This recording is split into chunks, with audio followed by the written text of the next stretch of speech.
ನಮಸ್ಕಾರಗಳು. ನನ್ನ ಹೆಸರು ಗೋಮನ್ ದೊಡ್ಡಿ ನರಸಪ್ಪ ಜಲ್ಲರ್ ಅಂತೇಳಿ. ನಾವು ಒಂದು 10 ದಿವಸ ನನಗೆ ನಡು ಬ್ಯಾನೆ ಮೊಣಕಾಲ ಬ್ಯಾನೆ ಇತ್ತು. ಆದ್ರೆ ಮೊಣಕಾಲು ಮೊನ್ನೆ 25ನೇ ತಾರೀಕಿಗೆ ಜಾಸ್ತಿ ಆಗಿತ್ತು. ಆದ್ರೆ ಇವಾಗ ಕಡಿಮೆ ಆಗುತ್ತಾ ಬರ್ತಾ ಇದೆ. ಸೊಂಟ ಬೇನು ಕಡಿಮೆ ಆಗಿದೆ. ಆದ್ರೂ ಒಂದು ಟ್ಯಾಬ್ಲೆಟ್ ಹೊತ್ತಿಗೆ ಬಳಸೇ ಇಲ್ಲ. ನಾನು ಡೈಲಿ 2 ಟ್ಯಾಬ್ಲೆಟ್ ಬಳಸ್ತಿದ್ದೆ. ನನಗೆ ಇದು ಬ್ರೈನ್ ಆಪರೇಷನ್ ಆಗಿದೆ. ನಿಮಾನ್ ಆಸ್ಪತ್ರೆಯಲ್ಲಿ ಬ್ರೈನ್ ಆಪರೇಷನ್ ಆಗಿದೆ. ನಾನು ಡಾಕ್ಟರ್ಗಳು ನಾ ಇರೋ ತನಕ ಟ್ಯಾಬ್ಲೆಟ್ ಬಳಸ್ಬೇಕಂತ ಹೇಳಿದ್ದಾರೆ. ಆದ್ರೂ 4 ದಿವಸ ಆಯಿತು ಟ್ಯಾಬ್ಲೆಟೇ ಬಳಸಿಲ್ಲ.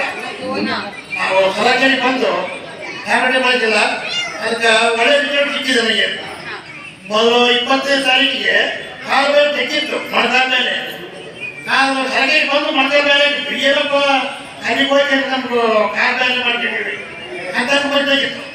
ಇವಾಗ ಸ್ವಲ್ಪ ಕಡಿಮೆ ಇದೆ. ಊಟ ಕಡಿಮೆ ನೆಮ್ಮದಲ್ಲಿ ಕೂಡ ಬರ್ತಾ ಇದೆ. ಒಂದು ಸಣ್ಣ ಕೂಡಾಗ ಬಹಳ ಟೈಮ್ ತಗೋಬೇಕು ಅಂತ ಈಗ ಆರಾಮಾಗಿ ಕೊಡ್ತಿದ್ದೆ. ಮುಂಚೆ ಕೂರೋದಕ್ಕೆ ಆಗ್ತಾ ಇರಲಿಲ್ಲ. ಕೂತ್ಕೊಂಡು ತೋರಿಸಪ್ಪ ಒಂದ್ಸಲ. ಜೋರ ಕ್ಲಾಸ್ ಮಾಡಿ ಅಪ್ಪ ಅಮ್ಮ ಮುಂಚೆ ಅಪ್ಪಂಗೆ ಹೇಳ್ತಿಲ್ಲ. ಈ ರೀತಿ ಕೂತ್ಕೊಳ್ಳೋದಕ್ಕೇನೆ ಆಗ್ತಾ ಇರಲಿಲ್ಲ. ಜಗ್ಗಿ ಕ್ಲಾಸ್ ಇತ್ತು. ಇವಾಗ ಆರಾಮ್ಸೆ ಕೊಡ್ತೀನಿ, ಆರಾಮ್ಸೆ ಬರ್ತೀನಿ. ನನ್ನ ಜೀವನ ಇರೋವರೆಗೆ ಈ ಸಲಕೇರಿ ಬರ್ತೀನಿ ಅಂತ ಹೇಳ್ತೀನಿ. ಜೋರ ಕ್ಲಾಸ್ ಮಾಡಿ. ಅಪ್ಪ ಸಲಕೇರಿ ಬಗ್ಗೆ ನೀವೆಲ್ಲರೂ ಏನ್ ಹೇಳ್ತೀರಾ? ಇಲ್ಲ, ನಾವು ಬಂದರೆ ನಮಗ ಒಳ್ಳೇದಾಗುತ್ತೆ. ನಾವು ಬರ್ಬೇಕ್ರೆ ಯಾವುದಾಗಲ್ಲ. ನಾವು ತಪ್ಪಲ್ಲಿ ಸಲಕೇರಿಗೆ ಬರ್ಬೇಕಂತ ನಾನು ಎಲ್ಲರಿಗೂ ಕೇಳ್ಕೊಳ್ತೇನೆ. ಥ್ಯಾಂಕ್ ಯು ಅಪ್ಪ, ಥ್ಯಾಂಕ್ ಯು.